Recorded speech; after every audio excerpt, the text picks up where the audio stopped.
L के निराला sir.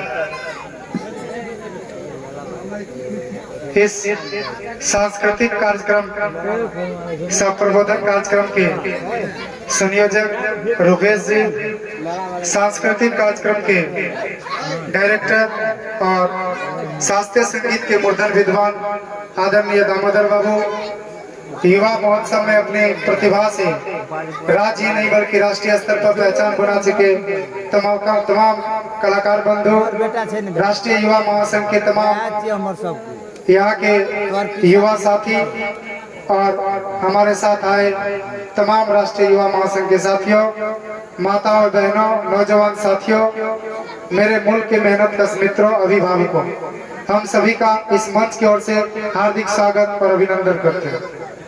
और आप लोगों को बता दूं कि किसी भी देश का बागडोर, किसी भी देश का भविष्य युवाओं के हाथ में देने से उस देश की सत्ता 100 वर्ष तक आगे बढ़ जाता है।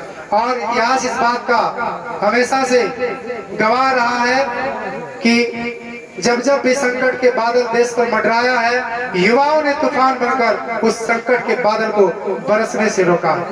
और इस देश की आबादी 70% युवाओं की है। जिस दिन ये युवा अपने हक अधिकार शिक्षा को जान जाएंगे, my education for my society, मेरा शिक्षक मेरा समाज के लिए होगा, उस दिन से समाज का कर्णधार और समाज का दिशा और दशा बदल जाएगा। कहाँ क्या हो रहा है इस बात को हमें नहीं सोचना है, हमें ये सोचना है कि हमें क्या करना है। यदि हम सफलता के रास्ते पर चलना चाहते हैं तो आपको उलाहना भी सहना पड़ेगा, आपको लोगों की बात को भी सहना पड़ेगा, क्योंकि सफल जो पर्सन होते हैं, success doesn't comes to you, you go for it.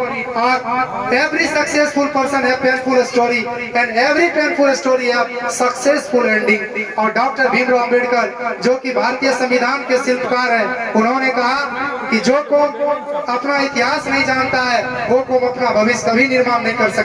हम धन्यवाद देते हैं रुपेश जी को, जो अपने ऐतिहासिक धरोहर को, जो इनके पूर्वज के द्वारा ये कार्यक्रम की शुरुआत की गई और इस कार्यक्रम को इनके वंशानुगत पीढ़ीगत इनके दादाजी, चाचा जी, बड़े पापा और ये लोग अब सब भाई मिलकर के, भाई संतोष जी और सभी लोग, अनुपम जी और रुपेश जी, सभी लोग मिलकर के और मुझे इस कार्यक्रम में उद्घाटन का मौका दिया। इसके लिए हम बहुत बहुत धन्यवाद ज्ञापन करते हैं आप लोगों का। और गरज कर कहता हूँ गगन झुका दूंगा, और आप लोगों का सहयोग मिलता रहे, एक नया इतिहास पैदा करूंगा। और वो इतिहास, जिस इतिहास में सबको पढ़ने का अधिकार हो, सबको समानता का अधिकार हो और सब education is equality for us. इसी बातों के साथ चूंकि सब लोग यहाँ जो आए हैं वो सबकी निगाहें प्रबोधन के अलावा सांस्कृतिक कार्यक्रम पर है। हम ज्यादा वक्त न लेते हुए हमारे बीच उपस्थित है शास्त्रीय संगीत के मूर्धन विद्वान परिमल बाबू गुरुजी के कारवां को आगे बढ़ाने वाले वीर योद्धा, शास्त्रीय संगीत के जाने माने शिक्षक दामोदर बाबू। और एक बात बता दूं कि आजकल फुहर संस्कृति जो भारतीय संस्कृति को विलुप्त करता जा रहा है, कहीं न कहीं यदि हम आप छाती पर हाथ रखेंगे तो आपको और हमको कहना पड़ेगा, सोचना पड़ेगा कि वर्तमान परिवेश में जो म्यूजिक बज रही है, वर्तमान परिवेश में जो फुहर संस्कृति चल रही है, कहीं न कहीं हमारे संस्कृति पर कठोराघात। और इस बात को हम परिवार में और अपने समाज में सुनते हैं। और अपना जो धरोहर है शास्त्रीय संगीत, जो कला अब विलुप्त होती जा रही है, हम इस मंच के माध्यम से उस कला का जलवा आप लोगों के बीच बिखेरेंगे। आशा ही नहीं बल्कि पूर्ण विश्वास है कि आप लोग शास्त्रीय संगीत से अपना लाभ उठाएंगे और शांति का दान देंगे।